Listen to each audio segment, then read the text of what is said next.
Apocalipsis capítulo 5.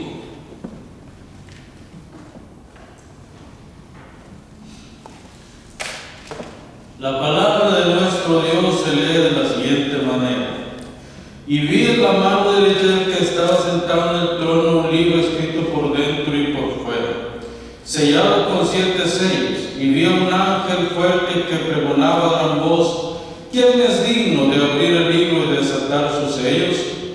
Y ninguno, ni en el cielo, ni en la tierra, ni debajo de la tierra, podía abrir el libro ni aún mirar. Y lloraba yo mucho porque no se había hallado ninguno digno de abrir el libro, ni de leerlo, ni de mirar. Y uno de los ancianos me dijo: no llores, he aquí el león de la tribu de Judá, la raíz de David, ha vencido para abrir el libro y desatar sus 7 sellos.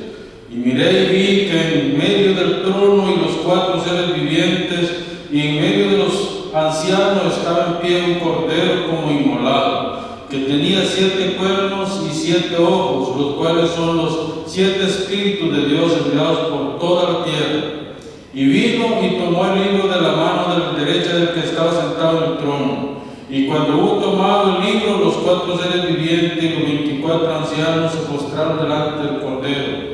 Todos tenían arpas y copas de oro llenas de incienso, que son las oraciones de los santos, y cantaban un nuevo cántico diciendo: digno eres de tomar el libro y de abrir sus sellos, porque tú fuiste inmolado y con tu sangre nos has redimido para Dios, de todo linaje y lengua y pueblo y nación. Y nos has hecho para nosotros, para nuestro Dios, reyes y sacerdotes, y reinamos sobre la tierra. Y miré y oí la voz de muchos ángeles alrededor del trono y de los seres vivientes y de los ancianos, y su número era millones de millones, que decían a gran voz: el cordero que fue inmolado es digno de tomar el poder, la riqueza, la sabiduría, la fortaleza, la honra, la gloria y la alabanza. Y a todo lo creado que está en el cielo y sobre la tierra y debajo de la tierra y en el mar, y a todas las cosas que en ellos hay, oí decir al que está sentado en el trono y al cordero: sea la alabanza, la honra, la gloria y el poder por los siglos de los siglos. Los 4 seres vivientes decían: amén. Y los 24 ancianos se postraron sobre su rostro y adoraron al que vive por los siglos de los siglos. Hasta ahí la palabra de nuestro Dios. Padre, te damos gracias y te pedimos, Padre, que ilumines tu palabra en nuestra mente y corazón, para que ella cobre vida. En tus manos estamos en esta hora, mi Dios eterno, en Cristo Jesús. Amén. Muy bien, hermanos. Importancia de la evidencia acerca del Cristo resucitado. Nosotros tenemos evidencia suficiente en las Escrituras en la que nos podemos amparar para darnos cuenta de que Jesús es el Cordero y que Él es el que fue inmolado por nuestros pecados, que Él fue el que fue asesinado, bajó a la tumba, descendió al mismo infierno y de ahí resucitó en poder y en gloria. Así que la evidencia que el mismo Jesús presenta es importante para este relato. Es Él el que está presentando la evidencia. La semana pasada vimos cómo el Nuevo Testamento, especialmente los 4 evangelios, presentan evidencia contundente acerca del Cristo, tanto encarnado como el Cristo que obra la salvación y el Cristo resucitado en gloria. Pero hoy vamos a ver la evidencia que Jesús presenta. Y yo creo que uno de los pasajes del Nuevo Testamento que mejor presentan esta evidencia es este capítulo, porque Juan ve en su visión a un cordero inmolado. Este cordero es el que ha pagado por el precio de nuestro pecado. Si regresamos a Isaías 53, entendemos que el cordero es Cristo, es el Mesías, porque en Él y para Él es que hemos sido alcanzados. Otra cosa que es evidencia clara, y la encontramos a lo largo y ancho del Nuevo Testamento, de que Cristo es el Señor, es todos los milagros que Jesús realizó. Fueron milagros claros, contundentes. Por ejemplo, En cierta ocasión Jesús va por el mar con los discípulos y de repente se levanta una gran tempestad. Jesús está dormido. Yo, que no está haciendo dormir, Él está dormido en la popa del barco. Mientras los discípulos están preocupados porque el barco se está hundiendo. Y Pedro clama a Jesús y le dice: ¿no tienes cuidado de nosotros que perecemos? Jesús se levanta inmediatamente y le dice al cielo: enmudece, y tu mar calla en este momento. Y dice que el escritor, especialmente Marcos, dice que inmediatamente se calmó el mar y la tempestad que había en el cielo se disipó inmediatamente. Entonces, ¿eso qué significa? Que Jesús tiene poder sobre la creación. De hecho, nosotros lo podemos ver cuando el mismo Pedro dice: pero ¿quién es este? ¿Quién es este? O sea, ni siquiera lo hace en forma de pregunta, sino con exclamación. ¿Quién es este que aún el mar y los cielos le obedecen? Entonces, ¿qué mejor testimonio tenemos de lo que Jesús es? Hoy quiero hablar de dos cosas. El primero, el testimonio de Jesús, y el segundo, el testimonio de los apóstoles acerca de quién es el Señor. Así que vamos a irnos adentrando en este relato conforme vayamos avanzando. La autoridad con la que Jesús revela, pero sustenta todas las cosas que Él está revelando, son importantes.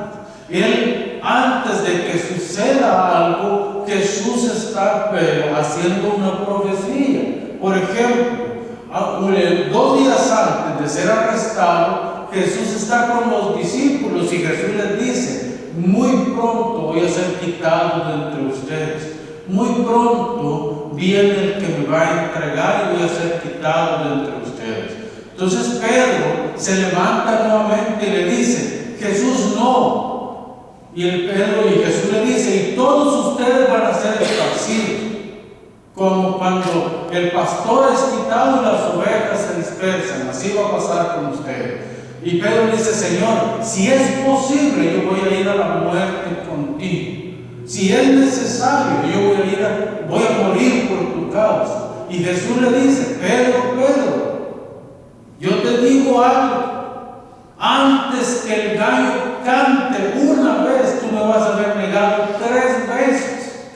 Entonces, lo que tú estás diciendo en el calor del momento, cuando la prueba venga, Pedro, vas a flaquear y vas a negarme en la hora de la prueba.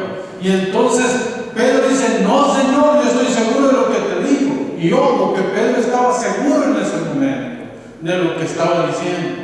Y se ve también cuando Jesús es arrestado en Getsemaní. Pedro saca su espada y le corta la oreja al centurión. Le corta la oreja al guardia que iba a arrestar a Jesús. Y Jesús le dice: Pedro, mete tu espada en tu vaina, porque el que a espada mata, a espada tiene que morir. Así que mete tu espada en tu vaina. Es decir, Pedro sí sabía lo que estaba diciendo. El problema es cuando se dio cuenta de que Jesús ya no iba a estar con él para protegerlo.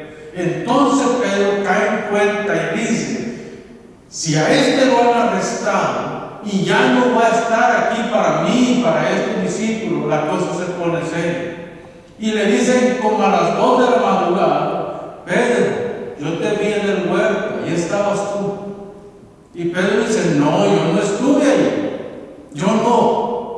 Luego viene otra persona y dice: no, verdaderamente, yo te vi, tú eres Galileo, tu acento te delata, eres Galileo, y sin duda alguna que tú eres de los de Jesús. Y él dice: no, yo no soy. Luego la criada de la casa donde tenían a Jesús cuestionándolo, dice: no, tú eres de ellos.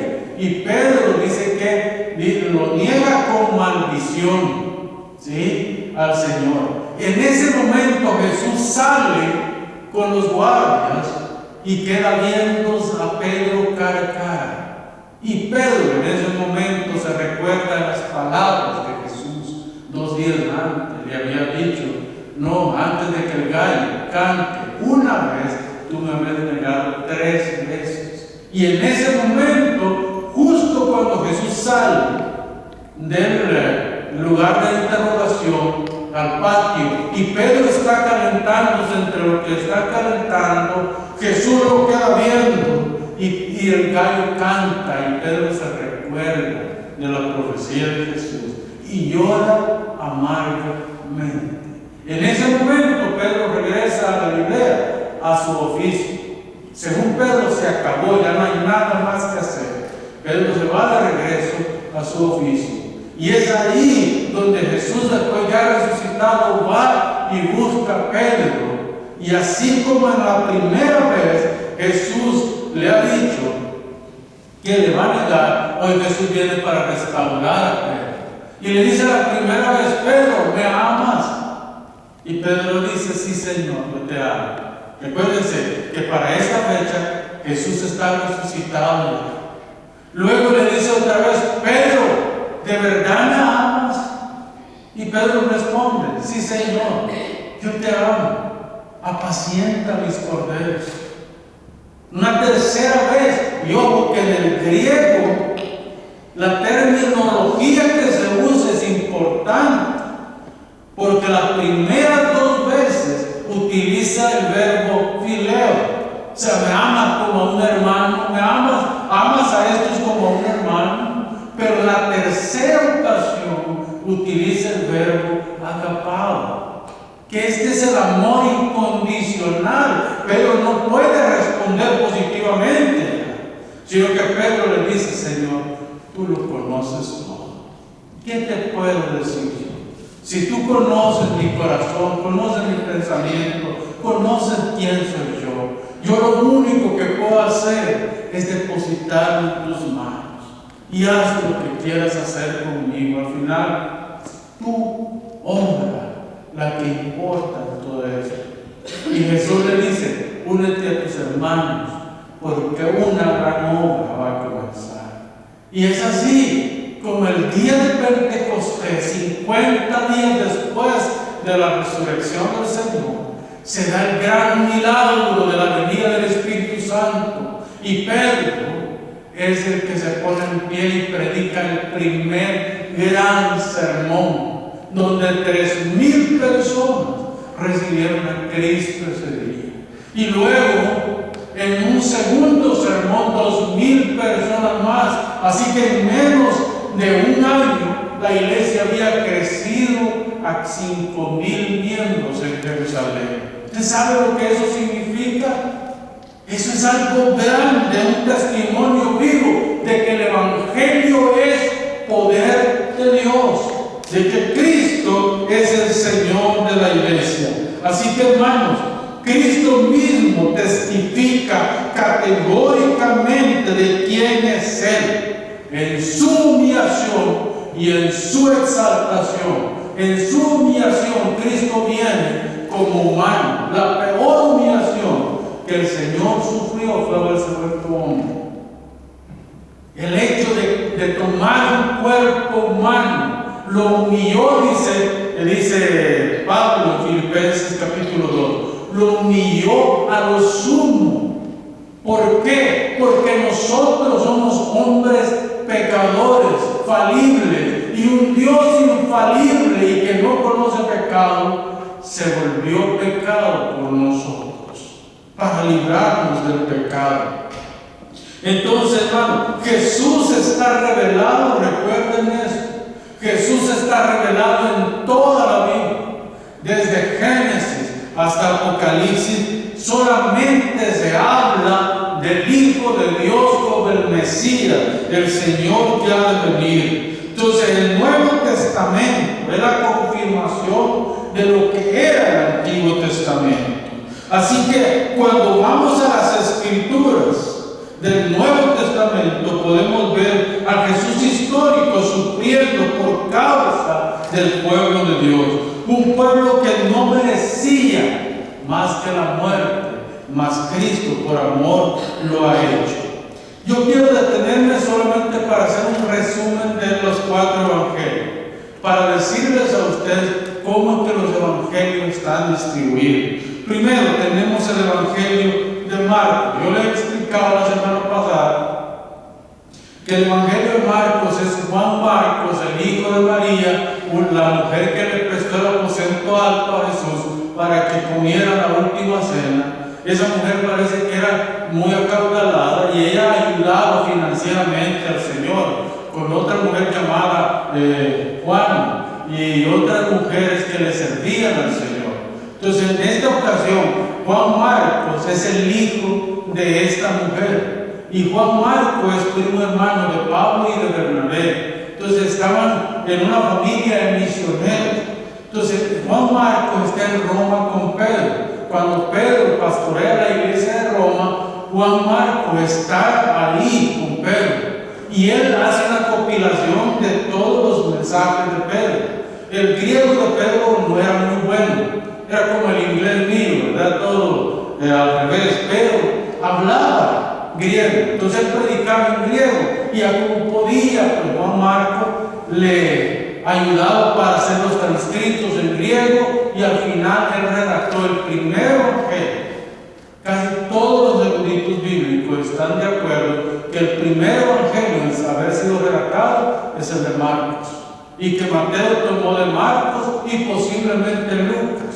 Por eso es que hay mucha similitud entre los tres sinópticos, esto es Mateo, Marcos y Lucas. Hay mucha similitud entre ellos. Entonces, Juan Marcos le está escribiendo a los romanos para que ellos entiendan quién es Jesús, el Salvador, el Mesías que había de venir. Y él lo alinea de tal manera que revela al siervo sufriente de Isaías 53. Por eso es que los sermones de Pedro están alineados acerca del Mesías, pero el Mesías sufriente, el siervo de Dios, según lo presenta Isaías 53. Por su parte, Mateo le escribe a la comunidad judía dispersa por todo el imperio romano. Recuerda que los judíos estaban dispersos en casi todo el imperio romano. Entonces, Mateo se encarga de mandar copias a todas las comunidades judías para que entendieran que en Cristo se cumplían todas las profecías del Antiguo Testamento. Todo lo que dijeron los profetas, todo lo que decía la ley, todo lo que decía Moisés y todo lo que se decía a lo largo y ancho del Antiguo Testamento, por los salmos, por los proverbios y por todo eso, apuntaba a una persona, apuntaba a Cristo y lo manda por todo el imperio. Lo escribió diferentes copias para mandarlos a los diferentes lugares. Lucas no. Lucas escribe a un personaje.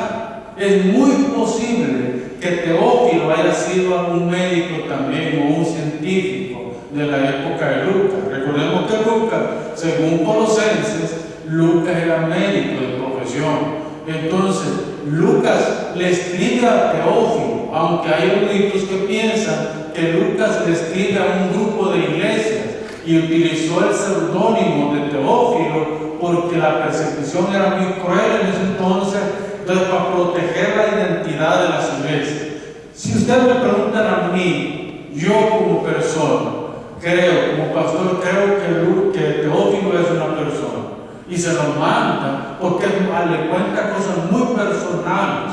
Lucas en esa carta, en ese evangelio a Teófilo. Juan le escribe a todo el mundo, porque Juan lo que le interesa es dar a conocer que Jesús está desde el principio, que continúa a lo largo y ancho del Antiguo Testamento y que ahora Él sigue manifestando su gloria a lo largo y ancho del Nuevo Testamento. ¿Por qué? Porque Él es el Hijo de Dios.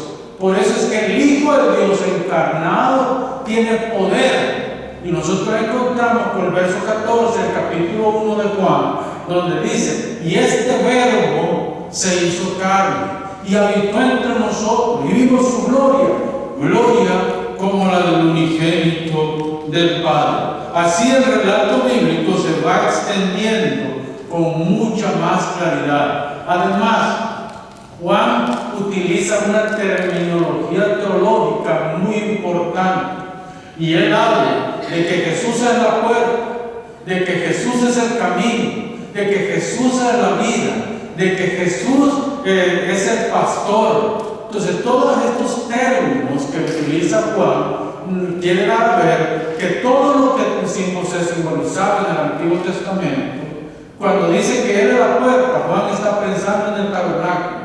La puerta del tabernáculo era donde entraban los sacerdotes a ofrecer el sacrificio, símbolo de entrar al reino de los cielos. Por eso es que Hebreos 10 dice que Cristo entró por la puerta del lugar santísimo hasta el lugar santísimo del cielo, con su sacrificio. No se necesita más sacrificio. Así que el testimonio de Cristo es grande en esto, pero hay un testimonio de la gente también acerca de Cristo. La gente testifica. Tenemos a Simeón. Simeón está en la puerta del templo. A los 8 días, como era costumbre, el padre de familia, tenía que traer a un niño recién nacido para presentarlo en el templo y para pagar, porque el primogénito tenía que ser rescatado. Entonces tenían que pagar una gran cantidad de dinero al templo para rescatar al niño. Entonces José trae a Jesús al templo a los 8 días de nacido, con todos los rituales que tenía que hacer para ser circuncidado, pero a la vez para ser redimido como primogénito. En eso encuentra a Simeón. Y Simeón, Dios le había revelado, Dios le había dado profecía a Simeón y le había dicho que no moriría sin ver al Redentor. Cuando Simeón toma el niño de las manos de José, Simeón ve a ese niño y dice: este es el Hijo de Dios. ¿Se imagina usted ese hombre por años? Tenía más o menos más de 80 años Simeón cuando estuvo ahí esperando. Toma el bebé en sus manos y dice: este es. Y le dice a María: bendita tú entre todas las mujeres. Sin embargo, hace una pausa de Simeón y le dice: una espada traspasará tu corazón, porque este niño para morir ha nacido, para morir por los pecados del pueblo. Pero había otra mujer ahí, se llamaba Ana, y esta mujer había guardado ella quedó muy joven, quedó viuda, y ella se dedicó al templo y estaba en el templo porque ella esperaba al Mesías.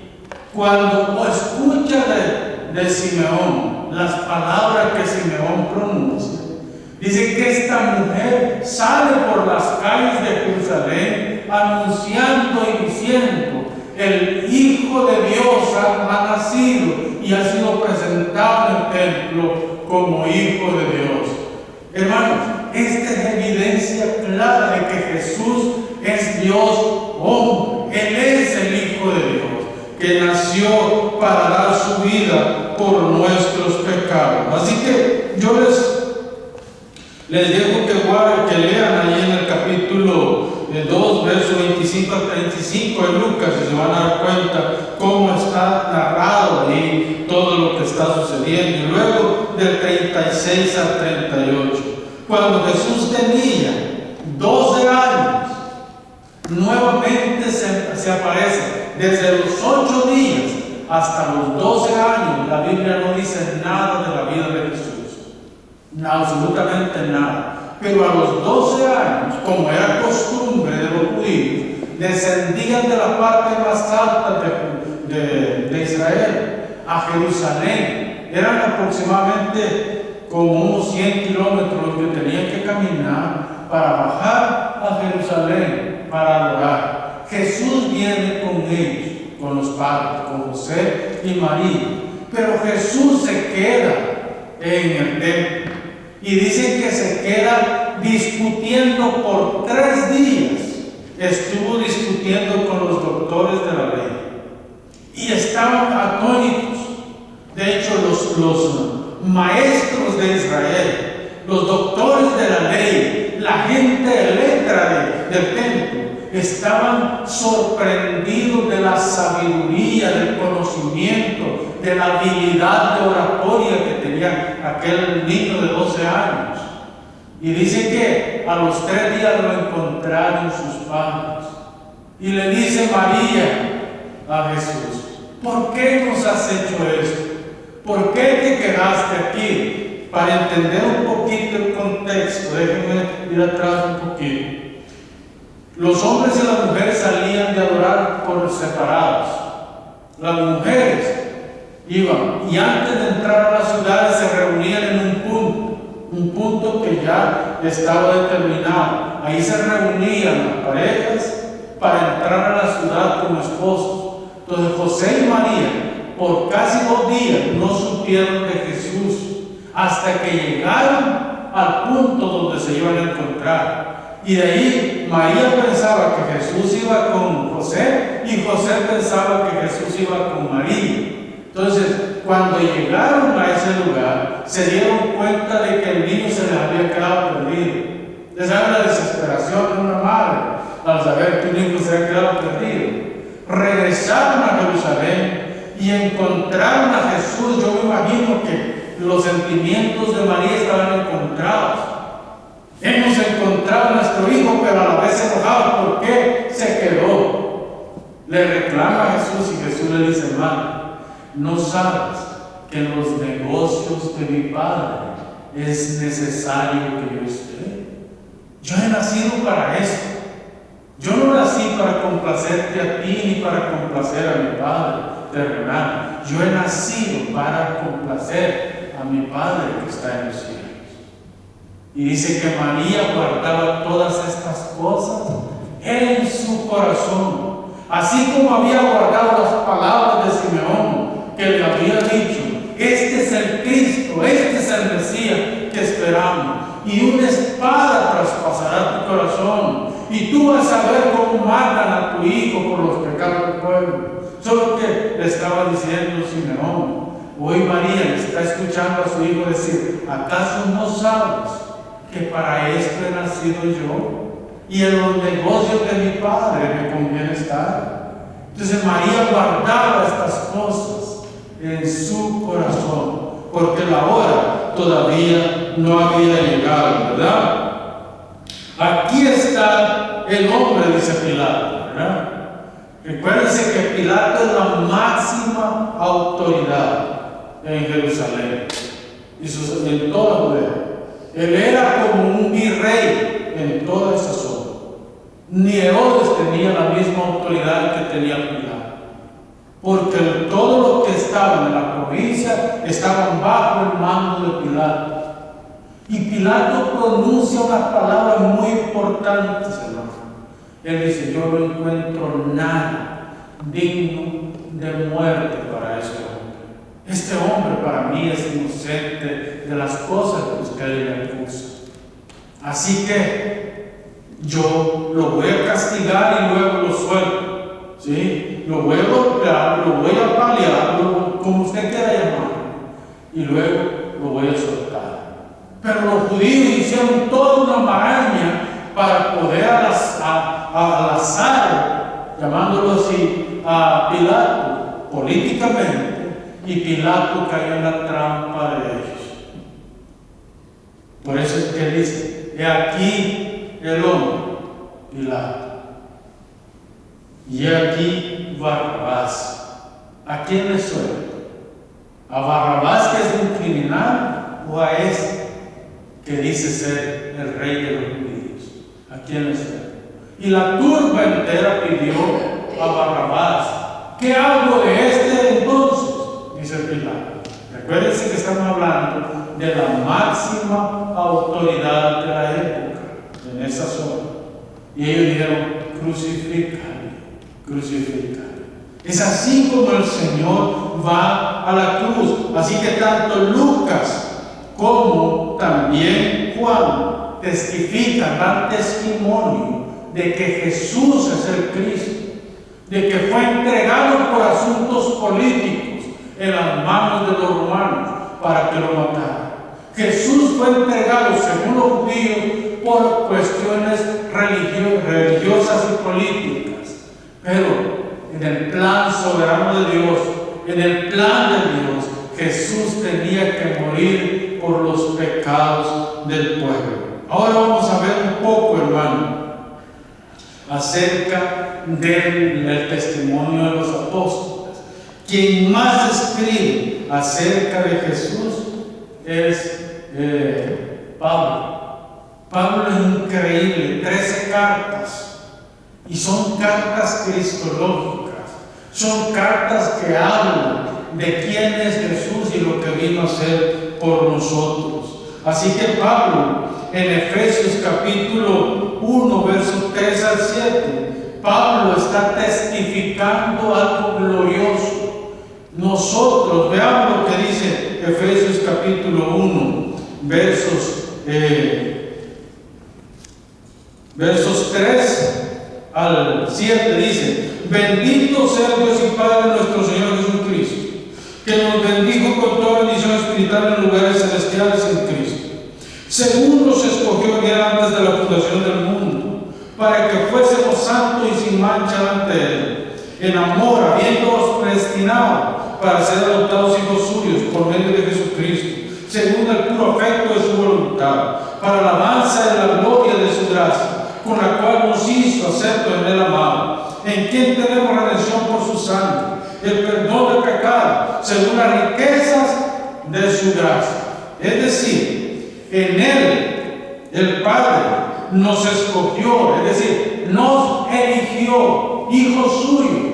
Cuando nosotros no teníamos herencia, el Padre nos eligió, hijos suyos, en Cristo Jesús. ¿Desde cuándo? Antes de la fundación del mundo, cuando ni siquiera existían las estrellas, cuando ni siquiera existían los planetas, cuando ni siquiera existíamos nosotros. El Padre, en su sola y soberana voluntad, nos eligió para que nosotros fuéramos hijos suyos. ¿En quién? En Cristo Jesús. Vea bien, según nos escogió en Él, ¿en quién? En Cristo, antes de la fundación del mundo, para que fuésemos santos y sin mancha delante de Él. Es decir, la santidad que nosotros profesamos, que nosotros tenemos, no es una santidad que hemos heredado, sino una santidad imputada. Cristo fue el que puso en nosotros su santidad. O sea, usted no es santo porque ore demasiado. Usted no es santo porque ayune. Usted no es santo porque se vaya de rodillas de un extremo al otro del templo. Usted no es santo porque venga todos los días al culto. Usted no es santo por usted, sino que Dios en Cristo imputó la santidad de Cristo en nosotros y fuimos declarados santos para gloria de Dios Padre. Entonces, en Él, por Él y para Él, nosotros hemos sido no solamente santificados, sino que hemos sido sin mancha. Nuestros vestidos delante de Dios son blancos y sin ninguna mancha que pueda entorpecer esa santidad. Eso quiere decir, hermanos, que Cristo es nuestra justicia. Ahora vea bien el verso 5. En amor, habiéndonos predestinados para ser adoptados hijos suyos por medio de Jesucristo, según el puro afecto de su voluntad. Es decir, nada movió a Dios para darnos a su Hijo, solamente el amor que sentía por nosotros, la gracia que sentía, el deseo de salvarnos que tenía. Así que, hermanos, los que somos de Dios podemos decir con mente abierta y con un corazón abierto de que no es por nosotros, sino que es por la pura gracia y voluntad de Dios. Que Él nos escogió, nos adoptó hijos suyos. nos volvió sus hijos para derramar sobre nosotros su gracia y bondad. Es en Cristo. ¿Para qué? Para la alabanza y gloria de Dios. Nosotros la única manera que podemos darle gloria y alabanza a Dios es por medio de la obra de Cristo. De otra manera nosotros no podemos. Ninguna persona puede adorar a Dios si Dios no se lo permite, si Dios no se lo da. Hermanos, esa es la verdad que nosotros tenemos. Nosotros, hermanos, tenemos las arras del Espíritu, la gracia de Dios, la bondad de Dios. ¿Por qué? Porque Dios nos dio su Espíritu para que nosotros podamos caminar en sus caminos. El testimonio más grande que nosotros tenemos acerca de Cristo lo tenemos en las Escrituras. El Evangelio no se trata de lo que yo siento. El Evangelio no se trata de yo me siento bien en la iglesia y por eso yo voy a ir a la iglesia. El Evangelio se trata de reconocer que nosotros somos viles pecadores que necesitamos a un Dios santo.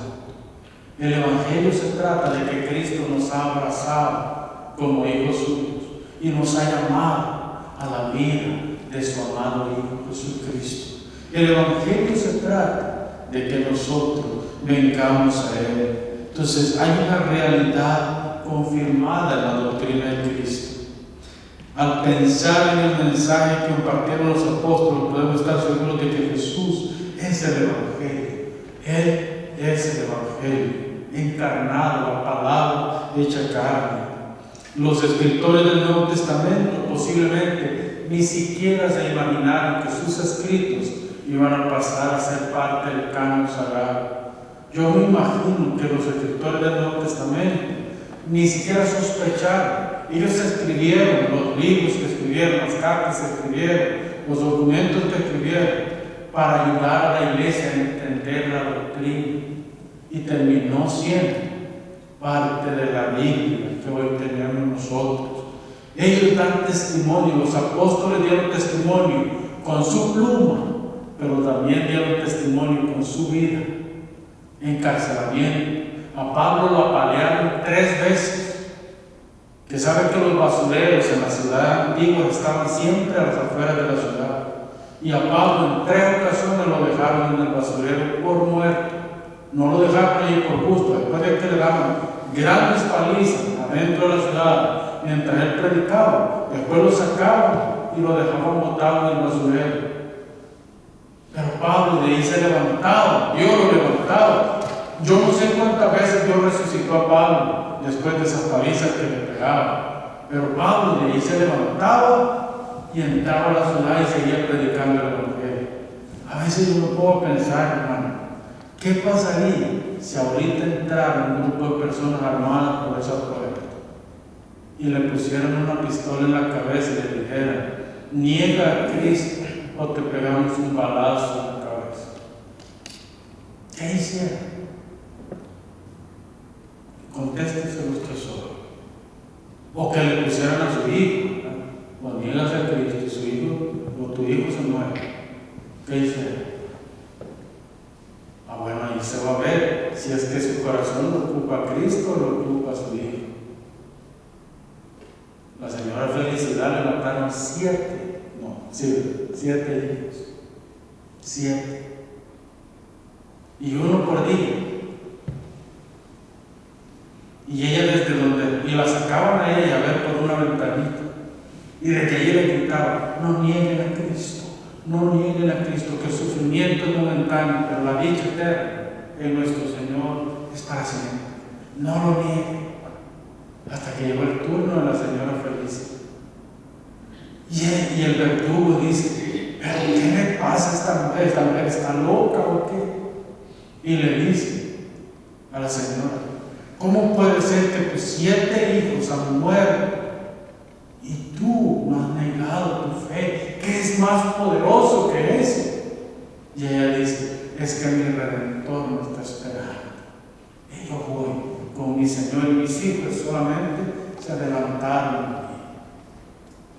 Hermanos, los cristianos del primer siglo, primero y parte del segundo siglo, testificaron con su sangre y con su vida que eran cristianos. Hoy por una mala mirada que lo hace alguien en la iglesia, no queremos regresar a la iglesia. ¿No se han fijado ustedes en eso? Ah, este pastor no me saludó, voy a saber qué le pasa, ¿por qué no me saludó? Hermano, se imagina usted, y estos cristianos sufrían encarcelamiento, les descomisaban sus propiedades, los dejaban en la ruina, unos que murieron de hambre, otros que murieron de enfermedades, en fin, pero su fe en Cristo era tan fuerte que no había nada que los pudiera detener. ¿Por qué? Porque para ellos Jesús es el camino, Jesús es la verdad y Jesús es la vida. A mí me encanta lo que Lucas hace y con eso voy a terminar. Lucas en el capítulo 4, versos 16 a 30, relata Isaías 61. Hace una recopilación de Isaías 61. Y Jesús, estas son palabras directas de Jesús en la sinagoga de Nazaret. Jesús dice: todo lo que profetizó Isaías en el capítulo 61, Jesús lo pronuncia en la sinagoga. Y al terminar, cierra el rollo y Jesús dice: este día se ha cumplido esta profecía. Y dice que la multitud enfurecida lo tomó y lo llevó a las afueras de Nazaret y lo iba a lanzar por un barranco a Jesús. Pero Lucas dice, como su hora todavía no había llegado, Jesús pasó por el medio de ellos y se fue. Y ya nunca más volvió a Nazaret. Su ministerio lo terminó en Perea y en Judea. ¿Por qué? Porque en Nazaret lo buscaban para matar. Hermanos, yo quiero terminar con esto. En la segunda carta de Timoteo, Pablo escribe en el capítulo 3, verso 16, que toda la escritura es inspirada por Dios. Toda la escritura.